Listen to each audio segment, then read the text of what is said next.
Bapak Ibu Saudara Saudari yang berterima dan syukur kehadirat Tuhan Yang Maha Kuasa karena kasih dan perkenannya kita boleh bertemu sehingga pada hari ini yang penuh berkah dan bahagia kita memberikan rahmat dan kehidupan serta kesehatan dan kesempatan untuk bisa beraktivitas. Atas nama Bupati dan Wakil Bupati Sumba Barat Daya, saya mengucapkan terima kasih kepada seluruh jajaran pemerintah Kabupaten Sumba Barat Daya dan kepada seluruh masyarakat Bumi Roda Tinggi para Malala yang telah mendukung program kerja 100 hari Bupati dan Wakil Bupati Sumba Barat Daya.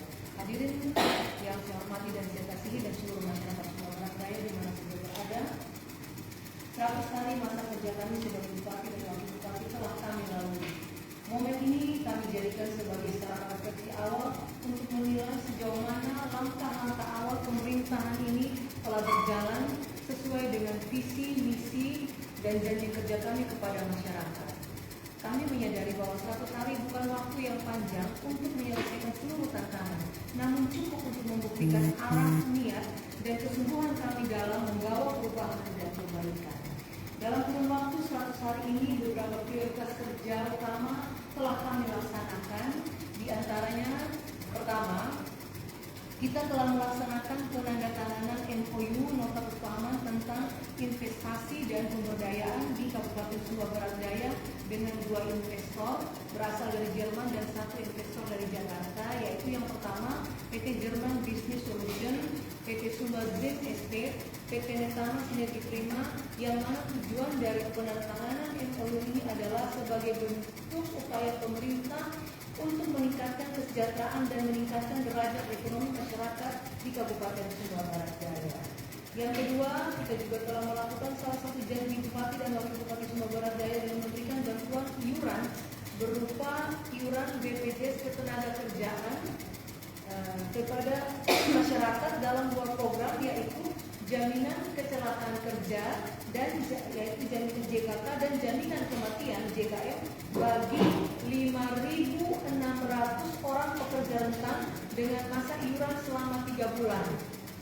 Ini subsidi dari pemerintah yang mana calon penerima bantuan tersebut tersebar di seluruh wilayah Kabupaten Sumba Barat Daya yang berprofesi sebagai petani, nelayan, pedagang sayur keliling, pekerja harian lepas, ya, dan juga mereka masyarakat rentan. Yang ketiga, pemerintah Kabupaten Sumba Barat Daya melalui Dinas Sosial Sumba Barat Daya telah menyerahkan juga bantuan komunitas adat terpencil tahap 1 kepada 3 desa, yaitu Desa Malimada, Kecamatan Bejo Utara dengan sasaran 99 kakak berupa bantuan stimulan dengan nilai sebesar 495 juta. Yang kedua, Desa Waihoro, Kecamatan Kodi Utara dengan sasaran 96 kakak berupa bantuan stimulan senilai 480 juta.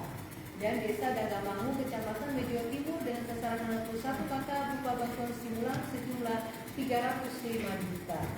Yang keempat, pemerintah Kabupaten Sumba Barat Daya melalui Dinas Pertanian dan Ketahanan Pangan telah memberikan bantuan alsintan berupa hand tractor 15 unit, pompa air sebanyak 7 unit yang disalurkan kepada para kelompok tani yang tersebar pada Kecamatan Bejoa Timur, Bejoa Barat, Bejoa Tengah, dan Kodi Bangedo. 5. Pemerintah Kabupaten Sumba Barat Daya dalam mempromosikan destinasi wisata Kabupaten Sumba Barat Daya telah melakukan launching website Jelajahi Sumba, sebuah platform digital yang dibuat oleh seorang pelajar kelas 7 SMP San Joseph Redademes bernama Bistino Rizkia Darmawan. Website ini dirancang untuk menampilkan keindahan alam, kekayaan budaya, dan daya tarik pariwisata yang akan mempermudah wisatawan domestik dan mancanegara untuk mengekspos keindahan dari pulau kita yang tercinta ini dan sekaligus menjadi alat promosi untuk mendukung pengembangan ekonomi kreatif dan pemberdayaan masyarakat. 6. Dari sektor infrastruktur, pemerintah Kabupaten Sumba Barat Daya melalui Dinas Perumahan Rakyat dan Kawasan Pemukiman telah menyerahkan bantuan sumber dana alokasi khusus tematik pengentasan pemukiman kumuh terpadu berupa pembangunan rumah baru swadaya sejumlah 46 unit, peningkatan kualitas rumah swadaya 15 unit, bantuan stimulan rumah swadaya dana alokasi umum berupa pembangunan baru rumah swadaya unit. Ini alokasi dari APBD 2. Peningkatan kualitas rumah swadaya 73 unit. Bantuan program peningkatan prasarana dan utilitas umum sumber dana alokasi umum berupa bantuan meteran, ya, akan diberikan bantuan meteran gratis kepada masyarakat 900 PA dan instalasi sampai dipastikan menyala itu sebanyak 1.259, ya, ini diberikan gratis kepada masyarakat Sumba Barat Daya. Dan program pengembangan perumahan berupa pembangunan rumah bagi korban bencana sejumlah 9 unit, sehingga total bantuan yang diberikan pemerintah Kabupaten Sumba Barat Daya ya senilai 11.912 juta yang tersebar di seluruh kecamatan.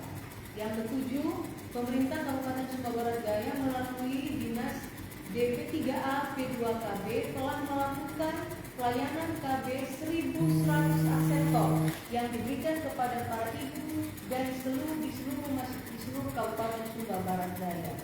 8. Pemerintah Kabupaten Sumba Barat Daya telah melakukan penanganan sampah yang terpusat di daerah Kota Tambolaka dan sekitarnya, sehingga hari ke hari kita lihat wajah kota semakin terhindar dari sampah. Program ini juga akan dikembangkan sampai pada desa-desa di Kabupaten Sumba Barat Daya sehingga menciptakan kabupaten bersih jauh dari sampah. Dan beberapa ya penataan juga di wilayah Kabupaten Sumba Barat Daya telah dibangun yang namanya Tambolaka Kuliner Service. Ya, ini di bekas Pasar Radamata, ada lokasi yang dibuka oleh Pemda itu untuk melokalisir seluruh UMKM. Ya, kita memiliki pusat kuliner untuk bisa meningkatkan ekonomi dari UMKM dan ini bagian juga dari pemberdayaan masyarakat. Begitu juga dengan beberapa kampung-kampung adat yang juga menjadi spot pariwisata di Kabupaten Sumba Barat Daya. Dalam proses kami tata ya fasilitas ya infrastruktur maupun fasilitas lainnya dan juga SDM sehingga bisa meningkatkan pertumbuhan sektor pariwisata. Dan juga kami juga memberikan kesempatan bagi teman-teman investor untuk melakukan investasi di Kabupaten Sumba Barat Daya.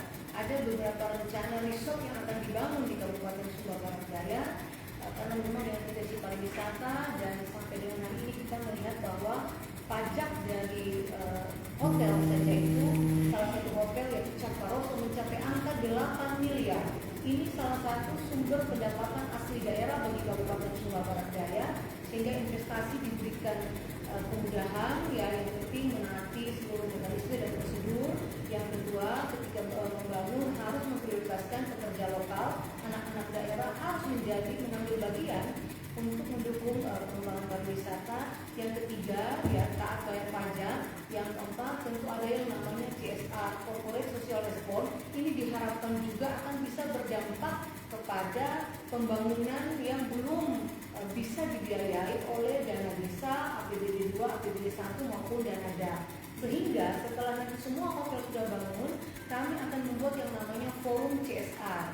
Forum di mana semua CSR akan dikumpulkan dan di sana by design perencanaan untuk membackup kekurangan anggaran ya dari APBD 2, APBD 1 maupun APBN yang bisa juga untuk menjawab persoalan-persoalan baik di sektor pendidikan, ekonomi, infrastruktur dan kebutuhan-kebutuhan lainnya yang menjadi prioritas kebutuhan masyarakat.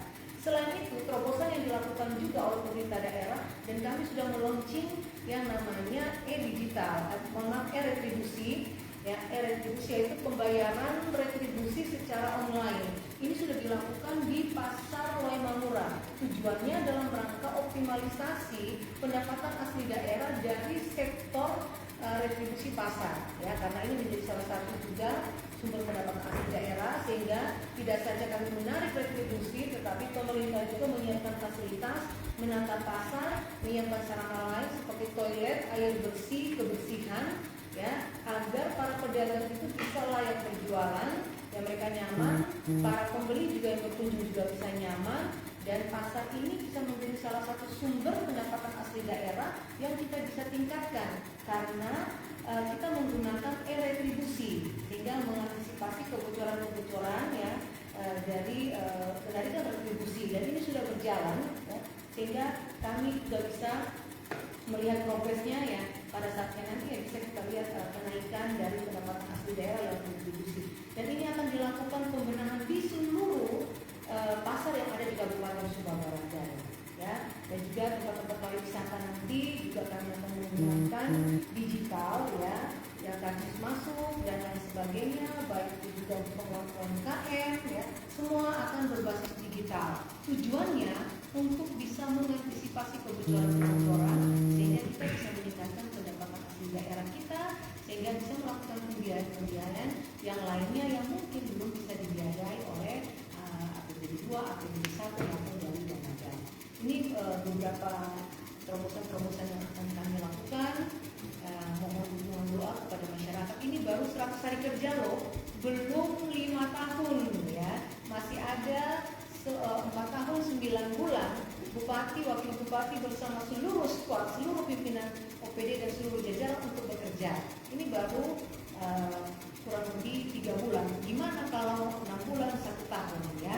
Dan juga kami memberikan ruang kepada masyarakat, boleh menyampaikan usul, saran, aspirasi juga boleh ya, dan juga memberikan masukan. Dan jika ada kebijakan pemerintah yang tidak populis dan tentu itu tidak menjawab kebutuhan masyarakat, silakan ya. Masyarakat boleh datang saja ke saya, datang bertemu saya di kantor, datang bertemu saya di rumah jabatan ataupun di rumah pribadi saya, dengan senang hati ya, kita bertemu, kita berdiskusi. Saya menghimbau kepada kawan-kawan, tidak usahlah kita terlalu berpolemik di media sosial ya, karena itu kan tidak akan menjawab apa yang menjadi usulan masyarakat. Kalau dengan media sosial, siapa yang berhadapan bicara? Mau bicara dengan alat mesin atau dengan media sosial, atau mau bicara dengan bupati? Mau pilih yang mana? Bicara dengan medsos atau bicara dengan bupati ya? Jadi datang dong ke saya, mungkin lewat kepala dinas ya, dan nanti kalau memang merasa belum puas, datang ke bupati. Bupati pasti akan kasih kepuasan kepada masyarakat, karena memang saya datang untuk melayani, dan melayani itu bagian dari hobi ya, untuk bekerja untuk masyarakat. Sehingga ini mungkin beberapa catatan penting kami bagi masyarakat. Sekali lagi, dengan senang hati masyarakat kalau boleh datang menyampaikan aspirasi ya. Dan semua ini belum tentu sempurna.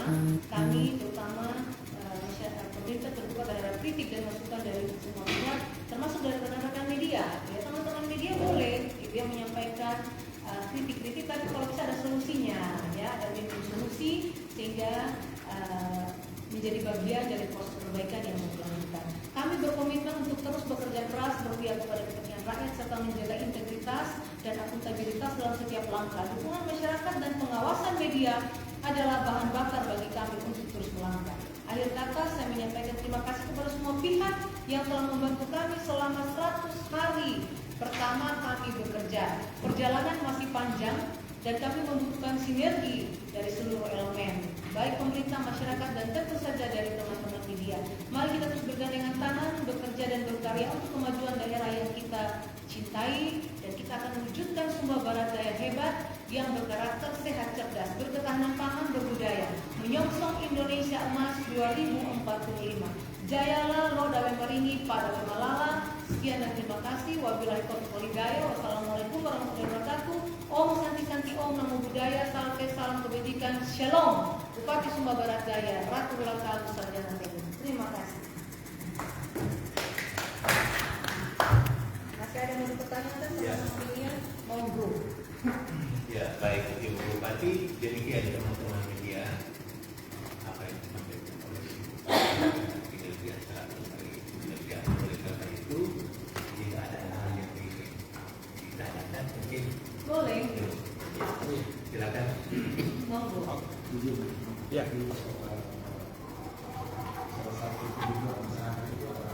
Oke. Setelah penanganan kira-kira kapan bisa ini juga keluhan Ya. menunggu kepastian. Ya. Baik, terima kasih. Bicara pasir ini menjadi urgen ya kebutuhan masyarakat. Ya, tapi yang kedua, bicara terkait dengan izin, ini merupakan izin dari pemerintah pusat ya, lewat pemerintah provinsi. Ini ada kewenangan ya, sehingga saya sebagai Bupati Sumba Barat Daya menanggapi usulan masyarakat terkait kebutuhan pasir, saya sudah punya langkah-langkah ya. Memang kondisi pasir ada di Kabupaten Sumba Barat Daya tidak akan di partai kita dan akan merusak lingkungan. Saya juga nggak mau biar lingkungan kita rusak. Tapi pemerintah tidak ambil tidak tinggal diam. Ada upaya yang kita lakukan. Ada dua langkah. Langkah cepat ya, untuk jangka pendek kita sedang mengusulkan kepada pemerintah provinsi untuk mendapatkan yang namanya diskresi atau mendapatkan dispensasi untuk bisa mengambil pasir dalam waktu yang tidak terlalu lama. Ada ketentuannya 6 bulan. Ya, batas 6 bulan kita bisa mengambil pasir untuk kebutuhan-kebutuhan yang mendesak seperti pembangunan rumah pribadi, pembangunan rumah ibadah, ya, dan juga mungkin pembangunan kuburan dan lain sebagainya. Ini akan kita tunggu. Memang kemungkinan minggu ini dari provinsi turun untuk melakukan survei di titik-titik yang kami usulkan agar dikeluarkan izin dari gubernur. Ya, ini yang jangka pendek. Jangka panjang kami sudah melakukan MOU dengan 2 kabupaten. Yang pertama dengan Kabupaten Kupang. Kabupaten Kupang itu MOU dalam rangka kita bisa kerjasama pasir. Karena memang saya dapat informasi untuk pasir di Takali itu sangat punya potensi untuk bisa kita beli. Dan yang kedua dengan Ngada, ya, dari pemerintah provinsi, pemerintah Kabupaten Kupang dan Ngada sedang mempersiapkan kapal tongkang. Kami sudah koordinasi dengan pihak pelabuhan bahwa pelabuhan kita ini bisa disandar oleh kapal sebesar kurang lebih 3.000 ton. Ya, nanti kalau sudah ini siap kapal tongkang dari Kupang dan Ngada, jadi kita nanti belinya di tempat dengan harga di tempat sehingga ini bisa menekan juga pengeluaran masyarakat. Ya, ini upaya kita lakukan. Jadi tolong bersabar sebentar ya. Pemerintah tidak tinggal diam, kami sudah berupaya, tapi karena dibatasi oleh kewenangan. Ya, kalau saya mau hari ini juga bisa, saya langsung gaspol. Kalau saya minta tangan, nggak pakai sulit, ya, langsung pasti keluar kebijakan untuk pengambilan pasir. Tapi karena kita dibatasi kewenangan, ini yang menjadi yang harus kita taati, ya, karena sudah ada batasan kewenangan oleh pemerintah kabupaten. Itu terkait pasir. Ya. Tapi tunggu aja, kita akan usahakan secepat mungkin. Saya berkoordinasi dengan Bupati Kupang agar ini bisa cepat terrealisasi. Nah, ini saya ada ini bagi saya kan mungkin memandang 100 hari itu harus tuntas. Bagaimana menurut? Iya, 100 hari bagi saya itu kan sebenarnya kan hanya ini ya untuk memacu aja, tapi kan kami bekerja itu 5 tahun. Masa kami dilantik bukan 100 hari, kami dilantik 5 tahun. Jadi masyarakat mungkin harus memahami ya, jangan berpikir, oh 100 hari, mana sudah hasilnya? Ya nggak bisa dong, orang kita baru masuk, baru penyesuaian anggaran, belum efisiensi kan, nggak bisa juga serta-merta 100 hari langsung semua terjawab. Tunggu 5 tahun. Kalau 5 tahun saya tidak bekerja, evaluasi saya dan nggak usah pilih lagi gitu. Tapi kalau saya 5 tahun kerja, punya prestasi, ya sudah pastilah. Gitu. Iya dong, nanti kan tinggal dihukum aja IPM kita, PAD kita seperti apa, ya kan? Nah, kita banyak yang kita benahi hari ini. Gitu. Ya silakan. Selamat pagi, Bupati izin, Bupati sebelumnya kaitan dengan program kerja 100 hari kerja. Tapi saya lihat tadi sudah sampai bahwa akan memanfaatkan kembali pasar lama. Memang ada pemandangan kurang enak setiap hari kita melihat gerobak-gerobak ada di lapangan Taman. Saya ingin komentar Ibu karena kalau kita ke belakang bahwa dulu disepakati orang boleh berjual di situ mulai jam 4 sore, jam 10 malam dan semua setelah jualan semua barang tempat pulang ke rumah masing-masing. Tapi faktanya kan ada terus. Tapi ini langkah yang saya ingin Ibu memperjelas ini penegasan. Lalu yang kedua soal teman-teman pedagang ikan segar Ibu. Dan saya kalau yang tadi nanti yang di pasar lama uangnya mungkin dari gerobak bisa pindah situ. Bagaimana dengan nasib mereka yang kait dengan pedagang ikan segar dengan pamer-pamer penjual sayur? Apakah kembali sana atau gimana? Oke, baik. Jadi pertama, pedagang yang ada di lapangan Galatama, saya akan pindahkan Nah, kita pindahkan, kita tertibkan karena saya sudah berikan mereka waktu, tapi sampahnya masih ada di situ. Nah, ini tempat Tambolaka Kuliner Center sudah jadi, kita pindahkan. Di situ tidak boleh ada yang berdagang, itu menjadi ruang terbuka hijau yang bersih, sampah tidak berantakan ya. Dan saya sudah minta mereka sudah siap. Ya, harus pindah, tidak ada kata tidak. Ya, pindah di sana, kita atur baik-baik, kita buat seperti food court ya, agar keuangannya satu pintu gitu kan. Jadi kan enak nanti ya. Nah, setelah itu kita lihat UMKM mana yang penjualannya bagus ya, kita kasih lagi award gitu loh, kita kasih hadiah lagi, jadi mereka semangat untuk bekerja, sehingga nanti pedagang yang ada di lapangan pertama kita pindahkan di Tambolaka Kuliner Center ya. Itu yang pertama. Yang kedua ya, pedagang ikan saya akan tertibkan. Nah, ada pasar, tempat berjualan bukan di pinggir jalan, tapi di pasar. Jadi kalau ada pedagang ikan yang dengar, yang ada di seputaran pasar lama, nanti kita akan pindahkan. Nah, ini saya mau menata kota, membangun desa. Ya. Jadi pedagang ikan kita pindahkan, kita juga punya TP, kita akan kelola dengan baik. Ya, tapi pasar nanti di Wemangura juga kita sudah siapkan juga untuk pedagang ikan, di pasar Ombakomi juga sudah kita siapkan. Pada saatnya bupati akan turun untuk menertibkan. Nah, dan pasar Radamata yang bagian depan kita akan kelola. Kemarin kan memang itu belum sempat digunakan ya. Jadi sudah ada yang rusak-rusak instalasi listrik, pintu kita akan rapikan, dan pada saatnya juga nanti kita akan tata lagi di situ menjadi ya untuk seni apa? Mungkin pasar seni atau kerajinan dan UMKM kita bisa tempatkan di sana. Kita akan kelola. Oke.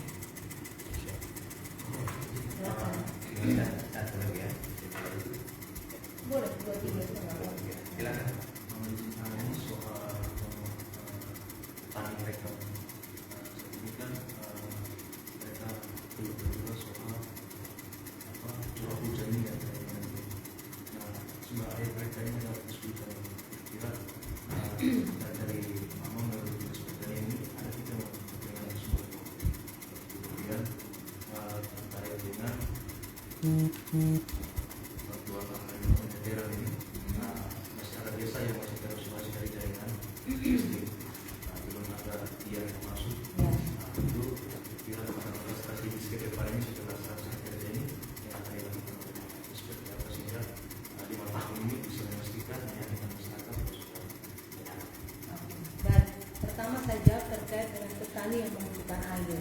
Air menjadi persoalan di mana-mana saya keliling, masyarakat mengeluh. Yang kadang ada sumber air tapi tidak ada sumur bor, ya. Ada sumber air tapi tidak ada pompa air, ya. Tapi kita bersyukur beberapa contohnya di Jawa Timur sudah kita kasih bantuan pompa air sehingga itu bisa dinaikkan dari sungai untuk bisa mengairi sawah-sawah, ya. Dan memang saya juga sudah keliling, ada beberapa sumber air yang bisa diangkat untuk kebutuhan irigasi maupun kebutuhan untuk minum masyarakat ya. Nah ini kita sudah mendata ya, dan memang ada juga dari Dinas Pertanian ada program-program yang terkait dengan sumur bor, dan saya kemarin baru didatangi juga dari pemerintah pusat ya, dan juga lewat DWS ya. Dari Balai Wilayah Sungai yang ada di Kupang untuk kita mendata semua sumber-sumber air ya, baik itu air untuk irigasi, baik itu untuk kebutuhan masyarakat, sedang kita inventarisir, identifikasi, nanti kita akan usulkan ya, pemerintah provinsi dan pemerintah pusat siap membantu, dan kami juga dari kabupaten, dari daerah kami akan siap mengalokasikan, karena memang saya kemarin kan dilantik bulan Februari, anggaran kan sudah berjalan, sehingga memang penyesuaiannya cuma sedikit. Nanti di tahun berikutnya kita mungkin lebih memprioritaskan pada petani ya, untuk bisa mendukung produktivitas petani, baik alat pertanian, air, pupuk, bibit, ini juga kita pastikan ada. Apalagi sekarang petani-petani ini akan menanam horti, itu kan butuh air juga ya. Kenapa saya bilang ini kita perlu dukung program dari Presiden MBG.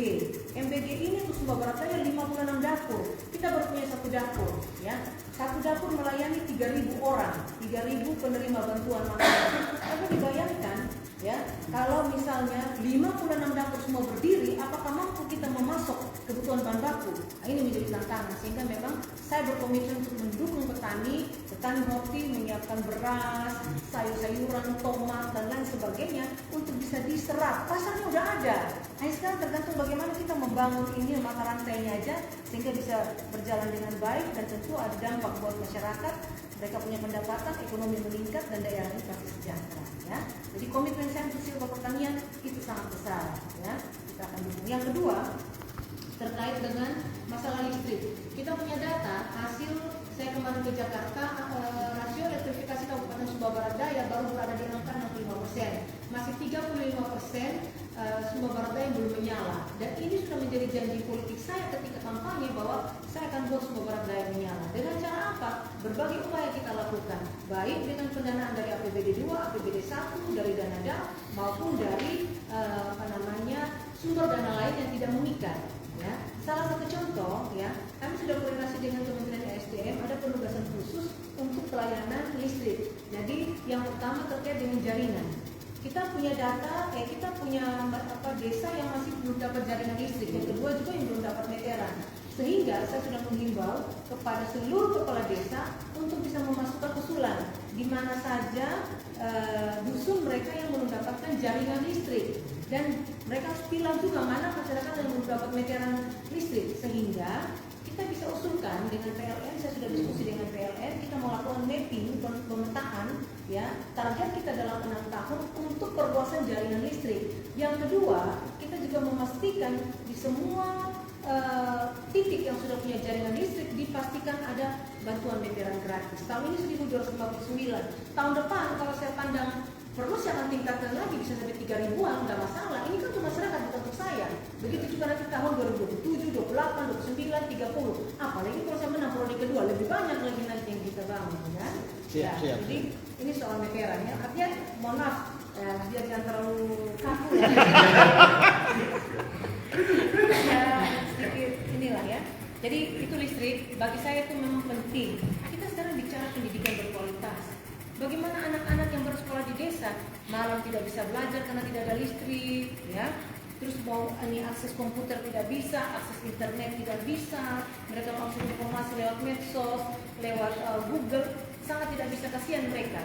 Begitu juga dengan kesehatan. Kita bicara satu data terintegrasi, data masyarakat kita, data kesehatan. Internet nggak ada. Nah, ini menjadi persoalan. Kenapa internet tidak ada? Listrik tidak ada. Nah, ini menjadi tanggung jawab saya. Cara pengembangan pariwisata, ya. Kita pastikan juga infrastruktur harus lengkap, jalan, listrik, air, dipastikan harus ada juga, ya. Nah, ini memang menjadi sebuah prioritas agar bagaimana saya pastikan akhir masa jabatan saya seluruh Sumba Barat Daya sudah menyala, jaringan masuk, meteran masuk. Selain itu juga mungkin ada titik-titik yang dari segi topografi atau mungkin dari segi wilayah yang sangat rawan sekali atau sangat jauh, mungkin kita bisa membantu dengan PLTS. Dan juga memang di Sumba Barat Daya ini ada salah satu kampung, ya, ada kampung adat, itu memang tidak boleh masuk listrik.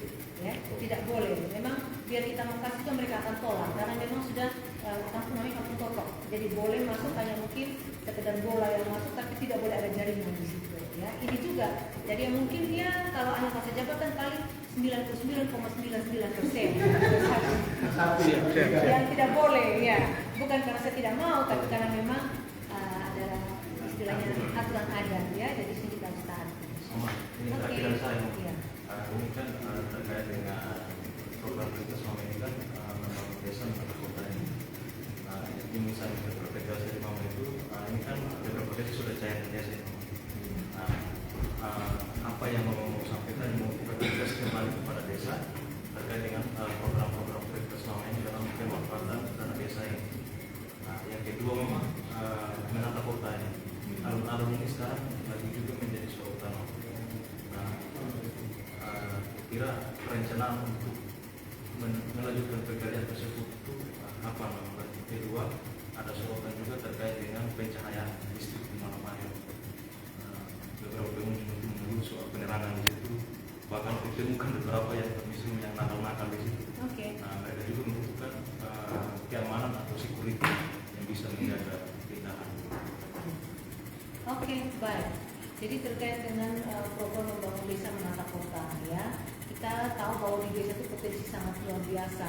Ada SDM, ya, kepala desa bersama seluruh jajarannya, perangkatnya, ada juga dana desa yang masuk, ya. Jadi ini kan potensi-potensi saya kepada kepala desa benar-benar harus merencanakan dengan baik program yang ada ya, bottom up, dan juga melakukan musrenbang mulai dari dus desa. Jadi musyawarah perencanaan di tingkat dusun jangan hanya fiktif, harus betul-betul dilaksanakan sehingga kita bisa tahu apa yang menjadi kebutuhan masyarakat. Ya. Yang kedua, pelaksanaannya harus betul-betul sesuai dengan spesifikasi. Bangun ini, bangun itu jelas, ada fisiknya, ada buktinya, jangan sampai fiktif. Ya. Dan yang ketiga, pengawasan ini juga perlu. Ya. Artinya kepala desa juga harus ada pengawasan sehingga betul-betul apa yang dibangun itu bisa berjalan baik dan bisa ada manfaatnya kepada masyarakat. Tidak asal kita bangun, terus ini di tengah jalan mangkrak, tapi tidak bisa dinikmati oleh masyarakat. Ini yang perlu. Yang ketiga, kita sekarang kan untuk penggunaan dana desa itu sudah pakai sistem CMS, Cash Management System. Jadi pembayaran sesuai dengan apa ya, tahapan pekerjaan ya. Jadi tidak ada yang sulit kok kalau itu diterapkan. Ya kita transparan semua dan pengelolaan dana desa juga lebih baik lagi ya. Dan tentu saya juga berharap di desa memberikan dukungan kepada program pemerintah ya. Semua program yang masuk harus didukung. Yang kedua, program ketahanan pangan juga harus didukung, kebersihan juga harus didukung. Karena memang pariwisata menjadi salah satu program yang akan kita dukung penuh untuk bisa meningkatkan ekonomi masyarakat. Karena ketika kita mengembangkan pariwisata itu multiplier effect, semua sektor kehidupan pasti akan terdongkrak ya. Untuk bisa maju, kita bisa berlari dengan cepat. Dan kita tidak punya tambang, kita hanya punya pertanian perkebunan dan juga kita punya potensi pariwisata ya. Dan desa juga harus kreatif, berlari lebih cepat, bangun komunikasi dengan pemerintah kabupaten, pemerintah provinsi dan pemerintah pusat ya. Itu terkait dengan desa. Terkait dengan penataan kota ya, pertama kebersihan kita terus gaungkan dan memang ini menjadi sebuah kewajiban, wajib untuk kita kebersihan ini dari kota sampai ke desa ya. Bahkan tahun ini kita akan mendorong yang namanya perda pengolahan sampah, perda kebersihan ini harus ya, sehingga kita punya regulasi yang kuat untuk bisa menertibkan masyarakat di dalam penanganan terkait dengan kebersihan. Karena kota kita ini cantik ya, tapi kalau tidak dirawat akan menjadi kota yang kumuh dan romo ya. Saya mau tidak pakai lama Sumber Barat Daya menjadi daerah yang nyaman untuk tinggal, nyaman untuk bekerja, nyaman untuk berinvestasi ya. Sehingga dalam waktu dekat saya kemarin tim dari Dinas PU sudah menyampaikan terkait dengan perencanaan taman kota ya, itu akan ditata, akan segera mungkin ya diproses pelelangan dan akan dikerjakan secepat mungkin ya. Bicara lampu-lampu jangan khawatir, menyala angle ya. Kenapa? Kami juga sudah mengalokasikan anggaran untuk pengadaan lampu ya. Jadi PJUTS penerangan jalan umum tenaga surya sehingga bisa menerangi ini kota. Pokoknya dijamin ya, dengan bupati perempuan, bupati yang cantik, kotanya pasti cantik ya. Jadi, ya. Jadi kita bunga desa ya. Bunga desa maksudnya bupati ngantor di desa untuk menata agar kita bisa membangun desa dan kita bisa menata kota ya. Jadi kalau saya bunga desa, Pak Wakil Bupati itu pria kota ya, prioritas penataan kota ya, dari kolaborasi yang baik. Oke. Ya, mungkin kurang lebih itu yang bisa saya sampaikan. Ya, izin saya memaaf ini. Pasti saat ini saya dengan COVID akan mulai muncul kembali. Pertama sebagai pemimpin daerah himbauan Bupati, dua seluruh masyarakat Sumber Barat Daya terkait mengantisipasi kembali adanya COVID. Ya, baik, ya ini yang namanya penyakit kita nggak tahu kapan datang ya. Tapi yang namanya proteksi diri perlu. Ya, yang pertama bagi masyarakat Sumber Barat Daya untuk mengantisipasi mungkin ada munculnya varian-varian baru ya untuk COVID-19. Pertama kita harus sehat. Ya, bersih, jaga diri, kita sehat, makan makanan bergizi sehingga kita punya imun tubuh, kekebalan kita ya. Kalau kita kebal ya, kita sudah punya imun yang baik, penyakit datang juga kita bisa antisipasi. Yang kedua, ke depan yang memang makin marak, pemerintah akan juga mengambil langkah-langkah bagaimana kita proteksi di wilayah pelabuhan ya, mungkin di bandara, di tempat-tempat umum. Kita himbau kepada masyarakat ya, selain untuk tidak melakukan kontak fisik, menggunakan masker, yang menjaga kebersihan ya. Ini terus kita akan gaungkan ya. Kebersihan itu mulai dari diri sendiri, di rumah tangga, di lingkungan, di masyarakat. Kita harus terus galakan ya biar lingkungan kita bersih dan sehat dan kita tidak mudah untuk terkena penyakit. Dan juga masyarakat saya berharap untuk sering-sering melakukan kontrol ya, medical check up mungkin 6 bulan sekali, setahun sekali, pergi ke dokter atau sebulan sekali. Bagi masyarakat yang sudah lansia kan ada program Prolanis ya, untuk cek gula darah, cek tensi, asam urat ya dan lain sebagainya untuk bisa ketahui. Apalagi program presiden juga ya, cek kesehatan gratis. Ini wajib hukumnya yang berulang tahun di bulan itu ataupun semua masyarakat harus ke puskesmas melakukan cek kesehatan gratis ya, tidak dipungut biaya. Kalau kita tahu kita punya tensi sudah tinggi, kurangi makan daging ya. Kalau kita tahu kita punya asam urat, kurangi yang mengandung purin. Nah kayak gitu. Jadi kita kalau sudah sinyal-sinyal ya kita sudah bisa untuk mengatur diri kita sendiri ya. Jadi mungkin seperti itu ya. Oke. Masih ada yang lain? Tidak ada? Oke. Oke, demikian